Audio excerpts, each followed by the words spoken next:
Hello दोस्तों। तो कैसे हैं आप सब लोग। उम्मीद है कि आप सब लोग बहुत अच्छे होंगे। तो अपन अब पढ़ाई चालू करते हैं। सबसे पहले अपन एक टॉपिक उठाते हैं। उस टॉपिक का नाम है वेक्टर अलजेब्रा। इसको अपन को फास्टेस्ट जितनी स्पीड में अपन इसको रिवाइज कर सकते हैं अपन करते हैं, ठीक है। तो सबसे पहले अपन वेक्टर अलजेब्रा के कॉन्सेप्ट को समझ लें। आइए।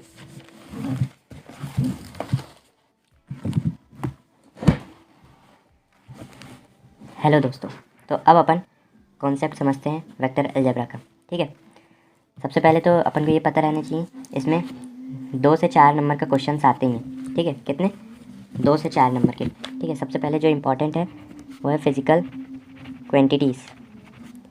फिज़िकल क्वांटिटीज़ फिज़िकल क्वांटिटीज़ 2 प्रकार की होती हैं। सबसे पहले एक स्केलर क्वांटिटी होती है। स्केलर क्वांटिटी वो होती है जिसमें कि ओनली मैग्नीट्यूड इन्वॉल्व होता है। क्या होता है? ओनली मैग्नीट्यूड इन्वॉल्व होता है, ठीक है। और दूसरी क्वांटिटी होती है वेक्टर, जिसमें क्या होता है, मैग्नीट्यूड के साथ साथ डायरेक्शन भी इंक्लूड होती है, ठीक है। Magnitude with direction. उसके बाद अपन पढ़ते हैं रिप्रेजेंटेशन। इसमें इतना ही आता है। फिर उसके बाद अपन पढ़ते हैं representation of vector. Representation of vector. Vector को कैसे रिप्रेजेंट किया जाता है? मान लीजिए एक लाइन है, उस लाइन का नाम है उस लाइन में 2 पॉइंट्स हैं। एक का नाम है P और Q। यहाँ पे एक एरो बना दिया जाए। क्या? एक एरो बना दिया जाए। तो ये वाले पॉइंट को अपन बोलते हैं इनिशियल पॉइंट। जहाँ से वो शुरू हो रहा है उसको इनिशियल पॉइंट बोलते हैं, और जहाँ पे वो ख़त्म हो रहा है उसको टर्मिनल पॉइंट बोलते हैं, ठीक है। टर्मिनल पॉइंट बोलते हैं, है ना। और अपन को इसको रिप्रेजेंट कैसे करना है? तो इसको रिप्रेजेंट करने के लिए अपन ने एक बनाया है PQ, वेक्टर का साइन इस साइड। आप सोच रहे होंगे PQ में वेक्टर का साइन अपन ऐसे भी लगा सकते हैं। नहीं, ये रॉन्ग हो जाएगा बच्चों, क्योंकि वेक्टर में अपन को PQ का साइन इस साइड लगाना है, क्योंकि इससे ये PQ के साइन से पता चल रहा है कि जो है P से ये जो इनिशियल पॉइंट P है उससे शुरू होकर कहाँ तक जा रहा है? Q तक जा रहा है ना। P से इनिशियल पॉइंट है और Q तक जा रहा है जो कि टर्मिनल पॉइंट है ना। तो इसी को एक समझने के लिए अपन एक एग्जांपल ले लेते हैं फटाक से, जिससे और क्लियरिटी बढ़ जाएगी। सबसे पहले एक एग्जांपल लेते हैं। आपकी बुक का ही एग्जांपल 1 में ले रहा हूँ। उस एग्जांपल में लिखा है represent graphically a displacement of 40 kilometre 30 degree west of south. जैसे कि आपको डायग्राम क्वेश्चंस दिख भी रहे होंगे स्क्रीन पे, तो ठीक है। तो अपन इसको सॉल्व करते हैं। सबसे पहले इसमें एक डायग्राम बनाना है अपन को। डायग्राम कैसे बनेगा? उसमें उनने क्या बोला है कि 40 किलोमीटर को अपन यूनिट्स में ले सकते हैं। जैसे कि अपन ग्राफ बनाते तो हमें यूनिट का यूज़ करते हैं ना। जैसे 1 किलोमीटर को अपन क्या लिख सकते हैं, मतलब जैसे 10 किलोमीटर है, 10 किलोमीटर है उसमें 1 किलोमीटर से डिवाइड कर सकते हैं। 1 किलोमीटर का एक यूनिट, फिर 2 किलोमीटर, फिर 3 किलोमीटर, ऐसे करके 10 किलोमीटर का, है ना। तो उसी प्रकार से अपन को अब एक ग्राफ बनाना है, ठीक है। ये आपके हो सकता है 1 नंबर में पूछ ले। क्या है? सबसे पहले अपन को ये पता रहना चाहिए नॉर्थ, ईस्ट, वेस्ट और साउथ, है ना। ये हो गया।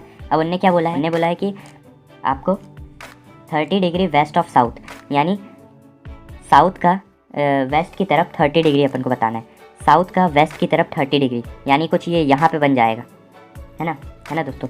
यहाँ पे बनेगा ये कुछ, ठीक है। अब मान लो इस पॉइंट को अपन O ले लेते हैं, जहाँ से इनिशियल पॉइंट है, और इस पॉइंट को P ले लेते हैं। इसको रिप्रेजेंट कैसे करेंगे? इसको रिप्रेजेंट करने का तरीका है, अपन इसको लिख देंगे OP वेक्टर लिख देंगे, ठीक है। OP वेक्टर अपन इससे समझ सकते हैं, ठीक है। और इसको यूनिट्स में कैसे बांटेंगे? 1 2 3 1 2 1 2 3 1 2 3। मैंने बिना मेजरमेंट के बनाया हूँ, इसलिए मतलब आपको समझाने के लिए बस। तो अपन ने यहाँ पे क्या ले लिए? अपन को अब इसको बनाना है, तो इसको 1 2 3 और एक 4। यहाँ पे अपन 4 यूनिट्स ले रहे हैं, और 1 किलोमीटर 1 यूनिट के बराबर है, ठीक है। मतलब मान लो, क्योंकि अपन ग्राफ में यूनिट दिखाते भी हैं कि अपन ने 1 किलोमीटर का 1 यूनिट लिए हैं, तो यहाँ पे 10 किलोमीटर का 1 यूनिट मान लिए है ना। तो यहाँ पे क्या होगा? 1 2 3 4 है, तो 40 किलोमीटर हो जाएगा, है ना। तो यहाँ से यहाँ तक का पॉइंट 40 किलोमीटर। अपन को ये क्वेश्चन में सिर्फ ये सोचना था कि ये बोल क्या रहा है कि 30 डिग्री वेस्ट ऑफ साउथ। तो 30 डिग्री क्या होगा? यही तो होगा। आप अंदाजे से ही सोचिए 30 डिग्री और क्या हो सकता है, यही होगा। और ये क्या है? वेस्ट साउथ से वेस्ट की तरफ 30 डिग्री वो बना रहे हैं, है ना। तो अपन अब दूसरे एग्जाम्पल में आते हैं। दूसरा एग्जाम्पल क्या कहता है? दूसरा एग्जाम्पल ये कहता है कि जैसे अगर आपको यूनिट्स दे दे कुछ, जैसे यूनिट्स क्या क्या दे दे मैं बताता हूँ। कभी कभी वो 1 नंबर में क्वेश्चंस पूछ सकता है, जैसे कि 10 किलोग्राम। जैसे पहली यूनिट है 10 किलोग्राम, ये मैं आपका एक्सरसाइज का 10.1 का क्वेश्चन नंबर 2 देख रहा हूँ, ठीक है। 10 किलोग्राम। दूसरा है 2 meters of south, 2 meters of north west, ठीक है। चौथा है 40 डिग्री, और पांचवा है 40 वाट, मतलब चौथा है 40 वाट, ठीक है। फिफ्थ है 10 इनवर्स 19 कूलम, और लास्ट वाला सिक्स्थ है 20 मीटर सेकेंड स्क्वायर, ठीक है। अब उसको अपन को क्लासीफाई करना है कि ये वेक्टर है, इसमें से क्या क्या वेक्टर है और क्या क्या स्केलर है। तो अपन को सबसे पहले सोचना आना चाहिए, वो यूनिट्स के ज्ञान होना चाहिए अपन को, है ना। और नहीं भी है तो इतना तो आपको मतलब बन ही जाएगा अपने से, ठीक है। जैसे 10 किलोग्राम है, 10 किलोग्राम क्या है, इसमें सिर्फ डायरेक्शन तो है नहीं, ये मतलब सिर्फ एक यूनिट है, इसमें डायरेक्शन कुछ नहीं है। 10 किलोग्राम अपन इसमें डायरेक्शन कहाँ देख पा रहे हैं, ठीक है। तो ये क्या है, एक स्केलर क्वांटिटी है ना। 10 किलोग्राम एक स्केलर क्वांटिटी है, ठीक है। दूसरी अगर अपन देखें 2 meter north west, north west क्या है, एक डायरेक्शन शो कर रहा है ना। डायरेक्शन में क्या होता है, एक वेक्टर क्वांटिटी है, साथ में मैग्नीट्यूड भी है, ये एक मैग्नीट्यूड है, और नॉर्थ वेस्ट डायरेक्शन है, यानी ये क्या होगा, वेक्टर क्वांटिटी, ठीक है। और 40 डिग्री डायरेक्शन नहीं बता रहा है, सिर्फ वो 40 डिग्री बस बोल रहा है। अगर डायरेक्शन बोलता है कि 40 डिग्री ऑफ साउथ तो अपन वेक्टर करते हैं, लेकिन 40 डिग्री बोल रहा है तो ये स्केलर है। ये सब आपको जल्दी जल्दी बनने चाहिए। 40 वाट्स में पावर क्या है, एक स्केलर है, और टाइम क्या है, वो भी स्केलर है, तो ये क्वांटिटी जो है स्केलर हो गई, है ना। और 10 इनवर्स 19 कूलम, 10 इनवर्स 19 कूलम को अपन कैसे सोच सकते हैं, सोचो 10 इनवर्स 19 कूलम, एक कूलम मतलब कूलम का क्या फॉर्मूला है, चार्ज पर यूनिट टाइम, ठीक है। चार्ज मतलब Q/T लिखते हैं अपन, है ना, एक कूलम को। तो उसको क्या लिख सकते हैं, चार्ज एक स्केलर क्वांटिटी है, टाइम एक स्केलर क्वांटिटी है, तो मान के चलो ये भी स्केलर क्वांटिटी है ना। और लास्ट में आते हैं 20 मीटर पर सेकेंड स्क्वायर, ये वाले कन्फ्यूज़न है इसमें, क्योंकि ये स्केलर भी हो सकता है, क्योंकि यहाँ पे इन्हें डायरेक्शन नहीं दिया है, लेकिन यहाँ पे 20 मीटर पर सेकेंड स्क्वायर दिया है। तो देखिए 20 मीटर पर सेकेंड स्क्वायर को अपन सोच सकते हैं 20 मीटर पर सेकेंड स्क्वायर, इसको क्या सोच सकते हैं अपन, सोचिए। इसमें एक तो डायरेक्शन कुछ नहीं है, मतलब मान के चलो स्केलर है ना, लेकिन इसमें वेक्टर भी हो सकता है, क्योंकि ये एक स्पीड है और एक वेलोसिटी का भी काम कर रहा है। तो वेलोसिटी क्या है, एक वेक्टर क्वांटिटी है, स्पीड क्या है, एक स्केलर क्वांटिटी है। लेकिन अगर बुक के हिसाब से जाएँ तो उन्हें वेलोसिटी को मतलब 20 मीटर पर सेकेंड स्क्वायर को मतलब वेलोसिटी को अपन वेक्टर लिख सकते हैं, ठीक है। वेक्टर क्वांटिटी एक, है ना। अब अपन नीचे आते हैं, उसके बाद अपन को पढ़ना है पोजीशन वेक्टर, ठीक है। अब लाइन से अपन वेक्टर पे आते हैं, फटाफट अब वेक्टर्स डिस्कस करते हैं कि कितने प्रकार के वेक्टर्स होते हैं, है ना। सबसे पहले आता है types of vector. Types of vector में सबसे पहले जो टाइप आता है, types of vector, types of vector ये होते हैं अपने अपन लाइन से पढ़ते हैं। सबसे पहले आता है यूनिट वेक्टर, ठीक है। यूनिट वेक्टर क्या होता है दोस्तों, यूनिट वेक्टर वो होता है जिसमें कि मैग्नीट्यूड दिया हो, जैसे जिस भी वेक्टर का मैग्नीट्यूड 1 यूनिट दिया हो, ठीक है, उसको अपन यूनिट वेक्टर बोलेंगे, ठीक है। 1 यूनिट अगर किसी भी चीज़ का दिया है उसको अपन यूनिट वेक्टर बोलेंगे। जैसे कि यहाँ पे 1 किलोमीटर दिया है, उसको अपन चाहें तो वो भी लिख सकते हैं कि 1000 मीटर, लेकिन अपन यहाँ पे यूनिट वेक्टर ले रहे हैं तो इसको 1 किलोमीटर लिख सकते हैं, और ये इसको यूनिट वेक्टर बोल सकते हैं, ठीक है। दूसरा वेक्टर आता है, अगर नोट्स नहीं भी बना रहे हैं तो एक बार ये वीडियो को देख के जाइएगा, क्योंकि क्या है कि अपन रिवीजन टाइप से फटाफट कर रहे हैं ना। दूसरा वेक्टर आता है यूनिट वेक्टर के बाद को इनिशियल वेक्टर, है ना, को इनिशियल वेक्टर। दूसरा वेक्टर है को इनिशियल वेक्टर, ये कैसा वेक्टर होता है, इसको डिस्कस करते हैं। को इनिशियल वेक्टर में क्या होता है, एक ही पॉइंट से शुरू होते हैं दो वेक्टर्स, मान लो ये है और ये है, एक O है, ये P है और ये Q है। ये एक पॉइंट है, इसका टर्मिनल और इसका टर्मिनल, ये इनिशियल पॉइंट है ना, और ये वाला जो पॉइंट है ये टर्मिनल पॉइंट है, और ये भी टर्मिनल पॉइंट है।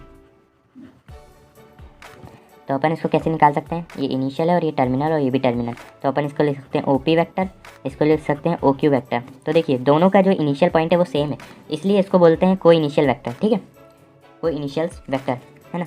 इसको अपन ये भी लिख सकते हैं OQ वेक्टर है, उसको अपन ऐसे भी दर्शा सकते हैं, वेक्टर है स्मॉल लेटर्स, स्मॉल अल्फ़ाबेट में, ये है वेक्टर A, ये है वेक्टर B, है ना, ये हो गया वेक्टर B। उसके बाद जो तीसरा वेक्टर आता है वो है ज़ीरो वेक्टर, है ना। ज़ीरो वेक्टर जैसे कि नाम से ही पता चल रहा है, ज़ीरो वेक्टर में क्या होता है, मैग्नीट्यूड ज़ीरो होता है ना। मैग्नीट्यूड ज़ीरो होता है लेकिन डायरेक्शन कोई भी हो सकती है ना, मैग्नीट्यूड ज़ीरो। आप सोचेंगे ऐसा तो कोई शायद वेक्टर ही ना हो, लेकिन ऐसा नहीं है। जैसे अगर ये एक पॉइंट है, इसको अपन बोल सकते हैं ओ पॉइंट, और ने कुछ डिस्कस नहीं किया, सिर्फ ओ पॉइंट बोला है ना, इसको ओ ओ वेक्टर लिख सकते हैं। अब आप सोचेंगे ओ वेक्टर कैसे लिख दिए सर, तो इसको कैसे लिख सकते हैं, ये इसका इनिशियल पॉइंट भी शुरू होते ही साथ ख़त्म हो गया, इनिशियल पॉइंट और फाइनल मतलब टर्मिनल पॉइंट, ठीक है। इसका एक एग्जांपल ले सकते हैं, जैसे एक मान के चलो एक आप क्लास में बैठे हैं, है ना, और वो एक चाट की दुकान है, आपको चाट खाने जाना है, लेकिन आप क्लास से बाहर नहीं जा सकते, ठीक है। आपका मन करता है कि वहाँ जाऊँ, लेकिन आप जा नहीं सकते, यानी आप इनिशियल, यानी आप जाना तो चाहते हैं लेकिन वहीं पे बैठे रहते हैं, यानी जा भी नहीं पा रहे। मतलब इनिशियल आप सोच रहे हैं कि जाऊँ, तो आपका पहले का पॉइंट भी वही है, और आधे घंटे बाद आप सोचेंगे कि मैं जाऊँ लेकिन नहीं जा पा रहे, तब भी वही पॉइंट रहेगा, यानी आपका टाइम तो बदल रहा है लेकिन आप वहीं पे हैं। तो इस कारण ये जो पॉइंट है, ये जो वेक्टर है वो ज़ीरो वेक्टर कहलाता है, ठीक है। ये जो वेक्टर है वो ज़ीरो वेक्टर कहलाता है ना। अब अपन आते हैं फोर्थ वेक्टर, जिसका नाम है कोलीनियर वेक्टर, ठीक है। कोलीनियर वेक्टर क्या होते हैं, कोलीनियर वेक्टर आप सोच रहे होंगे कोलीनियर वेक्टर वो वेक्टर होते हैं अभी तक पढ़े हैं जो कि एक लाइन पे जो वेक्टर हो वो शायद वो कोलीनियर वेक्टर होंगे, लेकिन बुक के हिसाब से ये कोलीनियर वेक्टर अलग चीज़ है। वो एक वेक्टर है जो कि पैरेलल हो, मान के चलो ये एक पैरेलल वेक्टर है, जो भी पैरेलल वेक्टर हो वो मान के चलो कोलीनियर वेक्टर होते हैं, ठीक है। पैरेलल वेक्टर जो भी हों उनको कोलीनियर वेक्टर बोलते हैं। जैसे कि ये वेक्टर ए है, ये वेक्टर बी है, तो ए वेक्टर, तो ए और बी वेक्टर दोनों क्या है, ए एंड बी कोलीनियर है, ठीक है। अब आप सोचेंगे कि अच्छा कोलीनियर वेक्टर, लेकिन हाँ एक चीज़ यहाँ पे ध्यान रखिएगा, नोट कर लीजिएगा एक चीज़ कि यहाँ पे डायरेक्शन का इशू कुछ नहीं होता, मतलब डायरेक्शन का कोई काम नहीं है कोलीनियर वेक्टर में। क्या है कि जैसे आप सोचेंगे डायरेक्शन, अगर मैंने किसी वेक्टर को ये लिख दिया वेक्टर ए, ठीक है, इस साइड बना दिया हूँ, दूसरे वेक्टर को लिख दिया हूँ वेक्टर बी, तो आप सोचेंगे ये कोलीनियर वेक्टर कैसे हो गए, है ना। लेकिन ऐसा नहीं है, ये कोलीनियर वेक्टर है क्योंकि सिर्फ अपन को पैरेलल देखना है उसमें, कोलीनियर में सिर्फ पैरेलल होने चाहिए, यहाँ पे भी पैरेलल है। अच्छा एक चीज़ इंपॉर्टेंट चीज़ आपको बताया नहीं हूँ शायद मैंने, कि वेक्टर को अपन ऐसे भी लिख सकते हैं, जैसे ये वेक्टर ए है ना, इसका डायरेक्शन कैसे बदल लें, इसको माइनस वेक्टर ए लिख दें, तो इसका डायरेक्शन क्या हो जाएगा, ये हो जाएगा माइनस, माइनस अगर वेक्टर लगा देंगे तो डायरेक्शन ये हो जाएगा, है ना। तो ऐसे अपन डायरेक्शन भी बदल सकते हैं माइनस साइन का यूज़ करके, है ना। और अब अपन आते हैं इक्वल वेक्टर्स में, ठीक है। इक्वल वेक्टर्स क्या क्या होते हैं, अब इक्वल वेक्टर्स ज़्यादातर बच्चों को इक्वल वेक्टर्स और कोलीनियर वेक्टर्स में बहुत मतलब पसंद नहीं आते, क्योंकि समझ में नहीं आ पाते हैं थोड़े थोड़े कभी कभी जल्दीबाजी में, लेकिन आप समझ लीजिए इक्वल वेक्टर्स क्या होते हैं, जिनके मैग्नीट्यूड इक्वल हो, साथ में मैग्नीट्यूड के साथ में डायरेक्शन भी, डायरेक्शन इसमें मायने रखता है ना, डायरेक्शन भी सेम होना चाहिए, same magnitude with same direction, तो उसको अपन इक्वल वेक्टर्स बोलते हैं। इसके मतलब समझाते हैं इसको, जैसे ये कोई वेक्टर है, ये ए वेक्टर है और ये बी वेक्टर है, उनने अपन को एक केस दे दिया कि वेक्टर ए और वेक्टर बी दोनों का मैग्नीट्यूड इक्वल है और डायरेक्शन भी इक्वल है, तो इन वेक्टर्स को बोलेंगे अपन इक्वल वेक्टर्स, ठीक है, इक्वल वेक्टर्स, है ना। तो यही है इक्वल वेक्टर्स जिसमें मैग्नीट्यूड और डायरेक्शन दोनों सेम हो, तो उनको अपन इक्वल वेक्टर्स बोल सकते हैं, है ना। और कोलीनियर के बारे में मेरे को एक चीज़ और बतानी है आपको, वो मैं अब बताता हूँ। कोलीनियर को आप कैसे कर सकते हैं, जैसे कि अगर कोई वेक्टर कोलीनियर है, जैसे मान के चलो ये एक वेक्टर है, कोलीनियर वेक्टर क्या होते हैं, उसमें एक चीज़ नहीं है, कोलीनियर वेक्टर, कोलीनियर वेक्टर में अगर ये कोई वेक्टर दिया है, वेक्टर ए और वेक्टर बी, ठीक है, वेक्टर ए और वेक्टर बी दो कोलीनियर वेक्टर्स हैं, जिसमें कि क्या होगा, कोलीनियर वेक्टर्स हैं दो ठो, है ना। उसमें क्या है कि आप इसको कहीं से भी उठा के कहीं भी रख सकते हैं, साथ में डायरेक्शन भी बदल सकते हैं। यानी अगर कोई वेक्टर ऐसा है वेक्टर ए, तो आप इसको यहाँ नीचे ला सकते हैं, ठीक है, जैसे ये इसको नीचे ले आए और वेक्टर बी को ऊपर ले आए, तो आप उसके पैरेलल, लेकिन ये है कि केस की पैरेलल होने चाहिए, बाद में रखने के बाद भी पैरेलल होने चाहिए। जैसे ये है, इसमें क्या है, वेक्टर ए है और ये है वेक्टर बी। अब इसको अपन को बनाना है, तो अपन इसको कैसे बना सकते हैं, ये बना लो वेक्टर बी, है ना, और ये बना लो वेक्टर ए। ये बना लो वेक्टर ए, ठीक है। क्योंकि उन्होंने बोला है डायरेक्शन तो कुछ भी हो सकती है, या इसका मतलब है कि अपन को सिर्फ उसको पैरेलल लगाना है। ये इसके पैरेलल है, ये इसके पैरेलल है, हो गया ना, ये कोलिनियर वेक्टर्स, है ना। और लास्ट में ये होता है नेगेटिव वेक्टर। एक आपका नया वेक्टर है नेगेटिव वेक्टर। नाम से ही समझ में आ रहा होगा ये वेक्टर क्या है। नेगेटिव वेक्टर वो वेक्टर होते हैं जिनका डायरेक्शन बना के अपन डायरेक्शन उल्टा करके अपन उसको नेगेटिव बना सकते हैं, जिसमें क्या होता है, सेम मैग्नीट्यूड होता है। मैग्नीट्यूड क्या होता है, सेम होता है, बट डायरेक्शन जो है वो अपोजिट होती है। क्या होती है, अपोजिट डायरेक्शन होती है ना, डायरेक्शन अपोजिट होती है। तो उन वेक्टर्स को कैसे लिखते हैं, जैसे कि मैंने पहले ही बताया, वेक्टर ए है, इस वेक्टर को अपन को नेगेटिव, और ये है एक वेक्टर बी वेक्टर। इस वेक्टर को अपन को बी वेक्टर को इस डायरेक्शन में लाना है कि ए वेक्टर के इक्वल हो जाए, है ना। तो इनका क्या है, इक्वल मैग्नीट्यूड है, दोनों का मैग्नीट्यूड मान के चलो इक्वल है, मैग्नीट्यूड इक्वल है। लेकिन क्या है कि डायरेक्शन बस इक्वल नहीं है, ठीक है। मैग्नीट्यूड इक्वल है तो डायरेक्शन इक्वल नहीं। उस डायरेक्शन को इक्वल करने के लिए अपन नेगेटिव वेक्टर बना देते हैं। जैसे कि वेक्टर ये है, उसको नेगेटिव करने के लिए अपन ने ये बना दिया, हो गया ना नेगेटिव वेक्टर। इस कारण ये इस वेक्टर को अपन नेगेटिव वेक्टर बोल सकते हैं, ठीक है।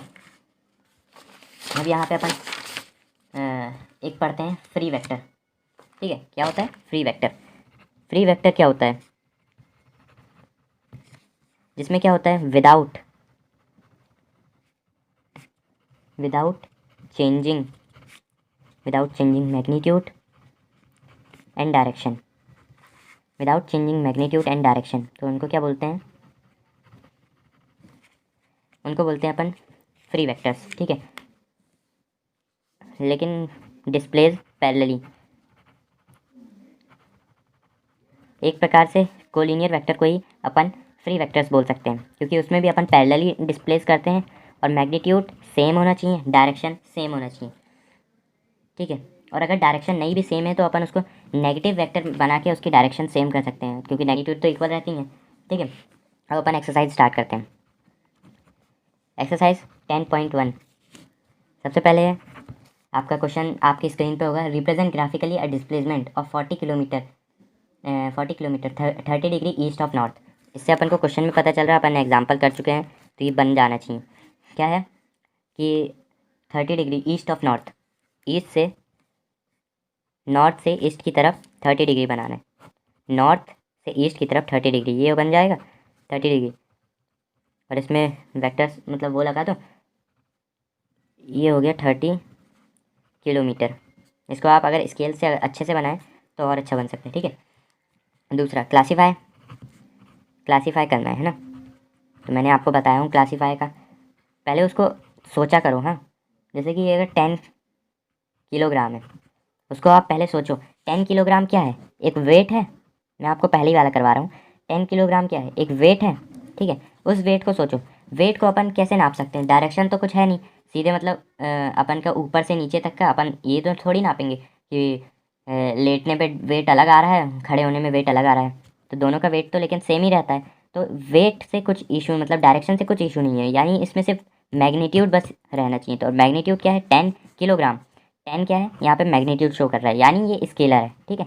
इस प्रकार से आप सब क्वेश्चंस को मतलब सोचा करिए कि इसका मतलब प्रैक्टिकली क्या है ना।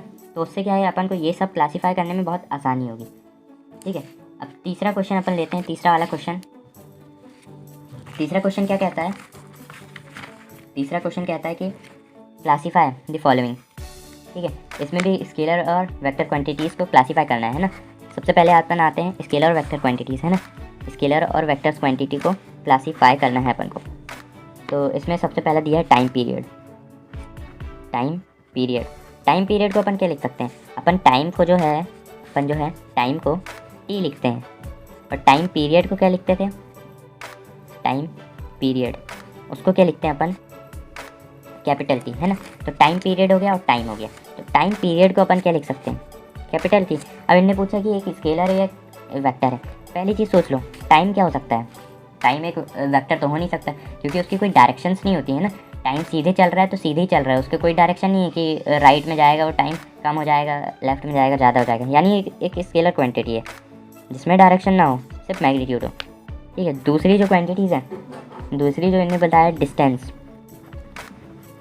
अब डिस्टेंस क्या है? डिस्टेंस तो आपने फिजिक्स में पढ़े होंगे, अगर आपने फिजिक्स में पढ़े होंगे तो आपको झटके से याद आ जाएगा कि एक स्केलर क्वांटिटी। कैसे? यहाँ से कोई बच्चा यहाँ तक गया, ठीक है, उनने मतलब उसकी डायरेक्शन नहीं थी कोई चीज़ कि वो नॉर्थ में गया, ईस्ट में गया, वेस्ट में गया, बस वो गया यहाँ से 10 किलोमीटर गया। और उसकी डायरेक्शन थोड़ी है कि उनने डायरेक्शन बताया भी नहीं है, डिस्टेंस। अगर डायरेक्शन होती मान के चलो वो डिस्प्लेसमेंट होता, ठीक है, इसलिए यहाँ पे डिस्टेंस का स्केलर आया है। दूसरी क्वांटिटी क्या है? दूसरी क्वांटिटी है फोर्स। अब ये फोर्स को आपको कैसे सोचना है? फोर्स क्या हो सकता है आप बताइए? फोर्स का फॉर्मूला आपको याद रहना चाहिए। फोर्स क्या होता है? फोर्स होता है अपना, फोर्स होता है डायरेक्शन के साथ, है ना, force into direction, vector F into vector, ठीक है, फोर्स इनटू डायरेक्शन।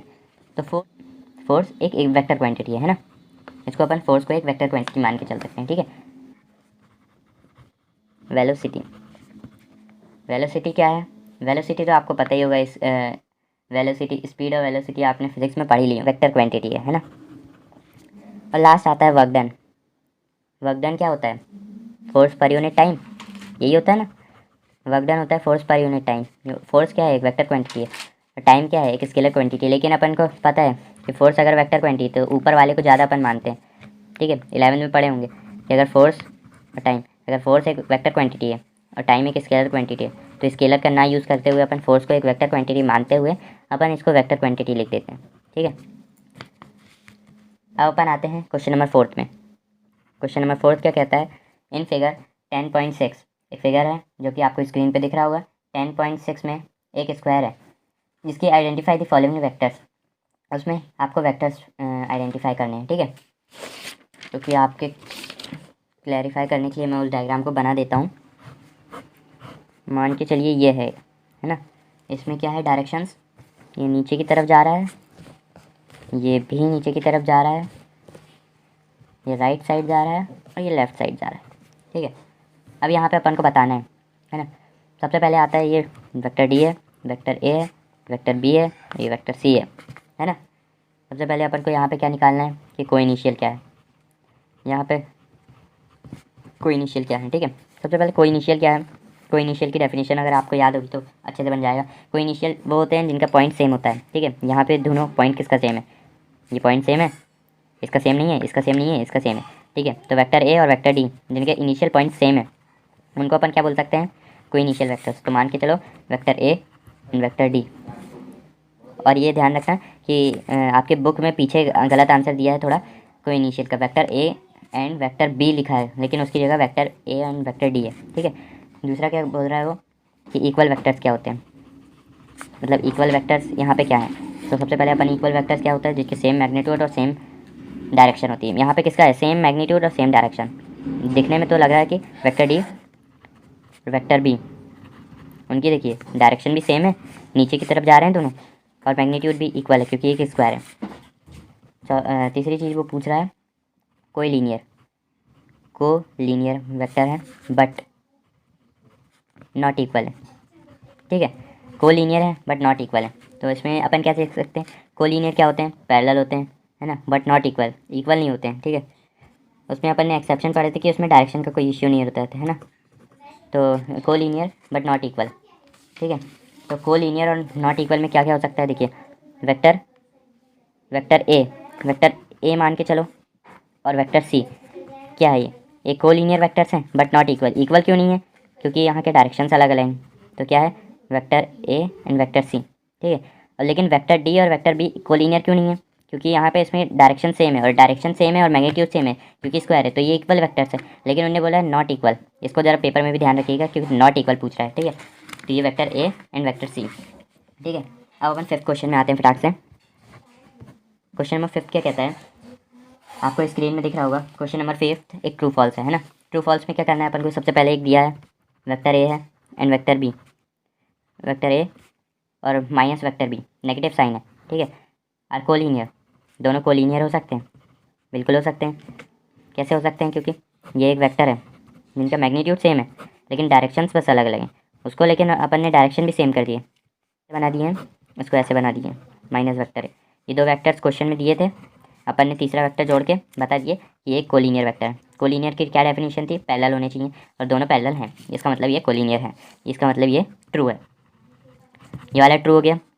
दूसरा में आते हैं, दूसरा क्या कहता है कि अगर कोई हाँ, two collinear vectors are always equal in magnitude. अगर दो कोलिनियर वेक्टर्स हैं उनके मैग्नीट्यूड इक्वल होने चाहिए, दो कोलिनियर वेक्टर्स के मैग्नीट्यूड इक्वल होने चाहिए। और मैंने क्या बताया था कि कोलिनियर वेक्टर्स में मैग्नीट्यूड जो है मैग्नीट्यूड हमेशा इक्वल नहीं रहते। क्या है, कोलिनियर वेक्टर्स में सिर्फ अपन को ये ध्यान रखना है कि पैरेलल है, ना कि मैग्नीट्यूड क्या है और डायरेक्शन क्या है, ठीक है।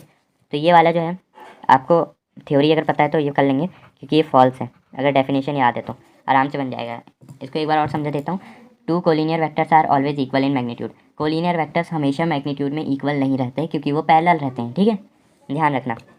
तीसरा क्वेश्चन है two vectors having same magnitude are collinear. दो वेक्टर्स मान लो एक वेक्टर ए है और ये वेक्टर बी है, are same magnitude and collinear. उनकी जो मैग्नीट्यूड है वो सेम होनी चाहिए। मैग्नीट्यूड मान के चलो ए और बी का मैग्नीट्यूड जो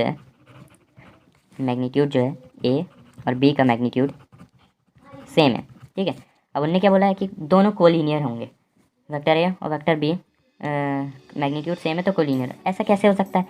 उनने तो अपन को ये नहीं बताया कि पैरेलल है कि नहीं। ऐसा भी तो हो सकता है कि वेक्टर ए ऐसा लग जाए और वेक्टर बी ऐसा लग जाए, कहाँ से ये कोलिनियर हो गए? इसलिए ये पैरेलल होना ज़रूरी है। अब उनने ये चीज़ तो अपन ने मन से करें, लेकिन उन्हें बताया नहीं क्वेश्चन में नहीं बताया है कि वो पैरेलल है कि नहीं। अगर वो बोलता कि क्वेश्चन में ये पैरेलल है तब अपन बोल देते कि ये कोलिनियर वेक्टर है, तो ये क्या हो गया, फॉल्स हो गया, ठीक है। अब अपन आते हैं क्वेश्चन नंबर 5 का 4th, है ना। क्वेश्चन नंबर 5 के 4th में क्या बोल रहा है, ध्यान दीजिए। क्वेश्चन नंबर 5 के 4th में ये बोल रहा है two collinear vectors having the same magnitude are equal. अगर दो कोलिनियर वेक्टर्स हैं, ए वेक्टर और बी वेक्टर, जिनके मैग्नीट्यूड जो है क्या है, सेम है, मैग्नीट्यूड सेम है, लेकिन उनके जो मैग्नीट्यूड सेम है लेकिन जो उनकी डायरेक्शन है वो अलग अलग है ना। तो उन्होंने बोला कि सिर्फ उनके मैग्नीट्यूड सेम है तो क्या वो कोलिनियर है? तो ये तो आपका वो जो क्वेश्चन था कौन सा, थर्ड वाले के जैसा है। दो वेक्टर्स अगर इक्वल हैं तो वो कोलिनियर, दो वेक्टर्स के अगर मैग्नीट्यूड इक्वल है तो वो क्या कोलिनियर होंगे? बिल्कुल नहीं। क्यों? क्योंकि कोलिनियर वेक्टर्स में हमेशा कहा गया है कि वो एक पैरेलल, जो भी वेक्टर अगर पैरेलल हैं एक दूसरे के, उनको चाहे उनके डायरेक्शन अलग हो या मैग्नीट्यूड अलग अलग हो, लेकिन वो कोलिनियर वेक्टर्स कहलाते हैं, ठीक है। तो ये वेक्टर भी कोलिनियर नहीं है क्योंकि इनके सिर्फ मैग्नीट्यूड ही सेम है, डायरेक्शन अगर सेम हो या नहीं हो, लेकिन उनने ये जिक्र नहीं किया ये क्वेश्चन में कि ये मैग्नीट्यूड मतलब पैरेलल है कि नहीं है, ठीक है। अब फटाक से अपन, अच्छा ये क्वेश्चंस में यही थे। एक्सरसाइज 10.1 यहीं पे एंड होती है, ठीक है। अगली वीडियो में आपको मैं एडिशन वेक्टर्स पढ़ाऊंगा, ठीक है, addition of vector, subtraction of vector. उसके बाद अपन पहुंचेंगे प्रॉपर्टीज ऑफ एडिशन वेक्टर, और फिर अपन आते हैं मल्टीप्लिकेशन ऑफ वेक्टर। ये नेक्स्ट वीडियो में आपको ये सब कॉन्सेप्ट समझाऊंगा। फिर अपन जंप करेंगे अपन एक्सरसाइज 10.2 में, ठीक है। ओके, सो पढ़ो और फोड़ दो, है ना। जो भी कॉन्सेप्ट अभी तक मैंने बताया उसको अच्छे से देख लो, और जिस बच्चे को पता भी है तो वो भी अगर देख लो वीडियो तो बहुत अच्छी बात है, क्योंकि उससे उसका रिवीजन होगा। जो जितनी बार रिवीजन करेगा उसके उतने अच्छे नंबर आएंगे, ठीक है। और अगर वीडियो पसंद आ गई तो लाइक और शेयर ज़रूर कर दीजिए, ठीक है। और मेरे चैनल को सब्सक्राइब करिएगा क्योंकि अपन जल्द से जल्द इस चैप्टर को ख़त्म करेंगे, ठीक है। ओके दोस्तों, thank you, have a nice day.